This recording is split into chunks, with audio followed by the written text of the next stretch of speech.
Hi there, everyone. It's Ifty from Extreme Returns on the eToro platform. Today, I thought we'd go through a financial analysis of B&M. It's one of my main holdings, and I think it's a good company. So, as usual, before we head into this, my name is 𝙋𝙧𝙤𝙤𝙤𝙤. You can call me Ifty. By background, I'm a chartered management accountant. I've worked at big companies like Unilever and Mars Confectionery. I've also done headhunting and recruitment consulting. After many years in the corporate world, I decided to set up my own business, started with an estate agency, became very successful. Most recently, with my family, I've been doing peer-to-peer car hire on platforms like Etoro and Getaround. We've become the UK's largest. If you have got if you've got 1.5 minutes, just type in 𝙋𝙧𝙤𝙤𝙤 my story. Have a look at this fun cartoon I've made. I've also been featured on the BBC Independent Motoring News Evening Standard. And I've got my own channel here as well called Extreme Returns, funnily enough. 96 subscribers. And we're doing okay. I've been on the platform for over a year, but on this name, Extreme Returns, it's only been, we're into the 5th month. 13.4% overall. In January and February, I had more than 15% returns. Look at February, it's only 0.37. Markets go up and down. 36 copiers, thank you to each and every one of them. And 330 followers. Why don't you guys jump in and start copying?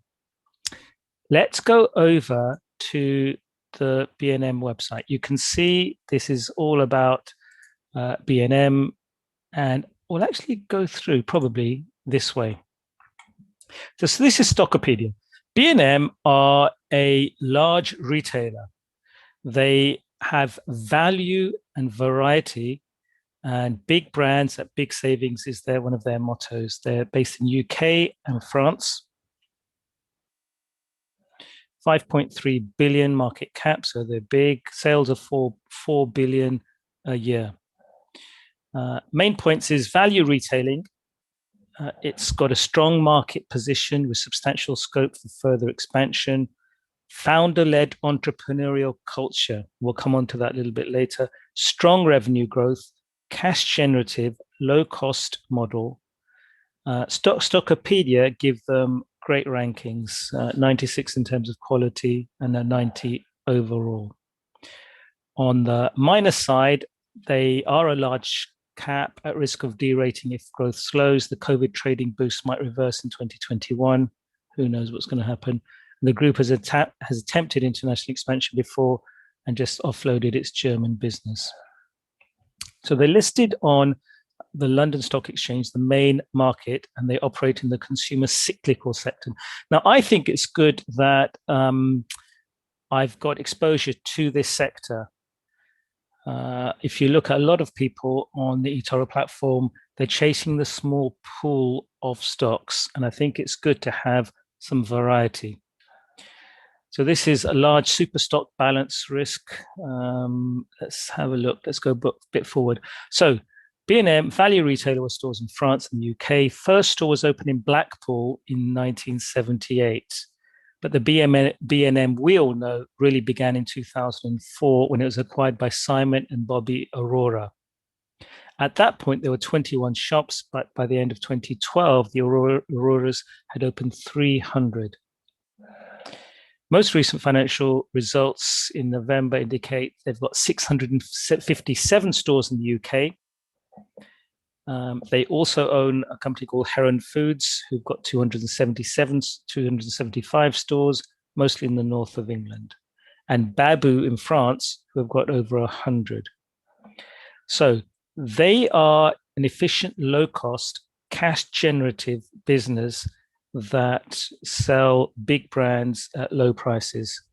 Very distinctive and flexible range of grocery ranges. What else can we talk about? Retail in the UK is 300 billion. They've got less than 1% market share, so there's a lot of space, a lot of opportunity there. Key competitors are, well, Lidl, Aldi, etc., UK grocery market. Company strategy, firstly, to deliver great value to customers. Secondly, to invest in new stores. The B&M UK business has a long growth runway from the current base of 657, with a target of 950, and 40 to 45 new stores opening in the last financial year. Heron Foods opened 6 new stores, bringing the total to 299.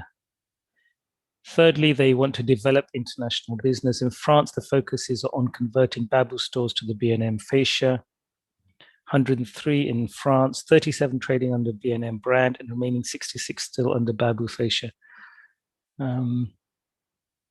Low-cost business model. Look at their operating margins. We'll look at those in a bit more detail. Let's look at their ownership. So B&M have a good operating track record with revenue growing at a compound annual growth rate of 18.5%, net profit of 18.4%. Free cash flow, impressively per share, growth outstrips both of these figures with 40.9%. So it shows extremely cash generative business. So whilst on an accounting basis, the PE is 11.8. On a cash basis, which I think is more important, it's even lower at 7.3, so it's quite cheap. The state of the balance sheet, 439 million pounds in cash, 1.3 billion of plant and property and equipment, and over £1 billion in goodwill and intangibles. 705 million of long-term debt and 1.14 billion of capital lease obligations. Then they talk about the F score. Now, SSA Investments, the 3 Aurora brothers hold 18% of the company between them. Fidelity has been increasing its stake. And I like it when there's family-led businesses. So it's value, retail. What else? Valuation and sentiment. Let's skip over that. Conclusion, based on below average share price volatility, its track record of gaining share in large markets, and there's 2 significant stock re-ratings. Stockopedia Investment Club voted 96 in terms of wanting to buy it. Let's go back to the actual stock itself.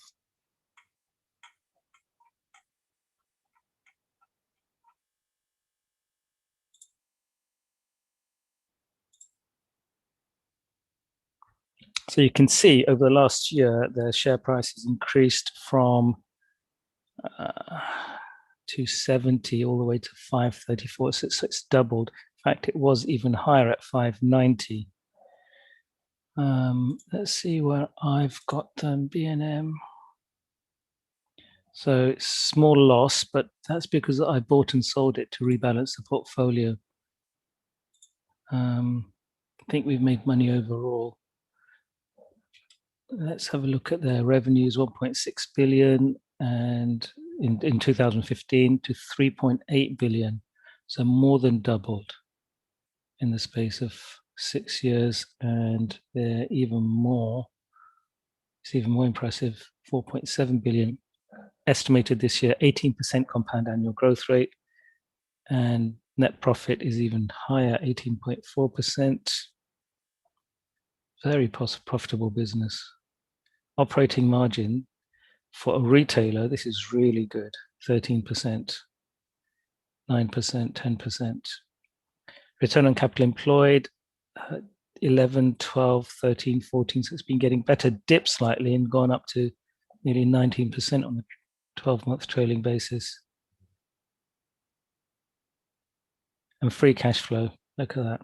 It's fantastic, especially last 2-3 years.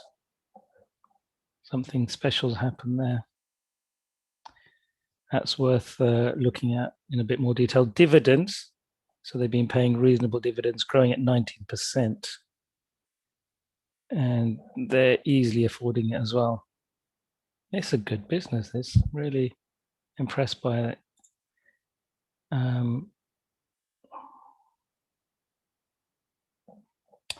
So that's B&M. And there is another article on Seeking Alpha. Now, they say they're European business. As you can see, it's mainly UK and France.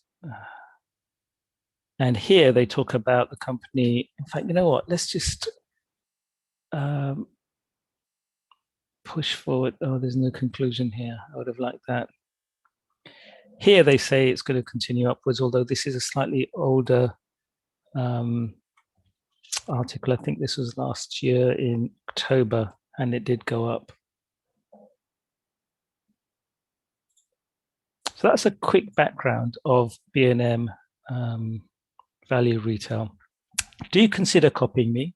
I'm always looking for more.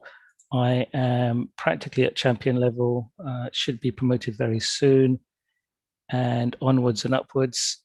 If you do want to look at some kind of diversification in your portfolio, do consider copying my wife. Her name is Adiba. She looks at the Asian market. It is a bit more of a volatile portfolio, but it's full of really good companies: Baidu, Sea, Meituan, New Technologies, JD, Pinduoduo, Neo, and so on. Also, there is my son as well. He's a junior doctor. His name's Mohammed, and his stats are okay. I mean, look at that, 9.3%, 12% for the year. His portfolio is mainly upon companies that make the world a better place. And he is obviously a medical professional, so he looks at health companies as well. Great. Thank you very much for listening in. It's been a pleasure. See you guys very soon. Take care and bye.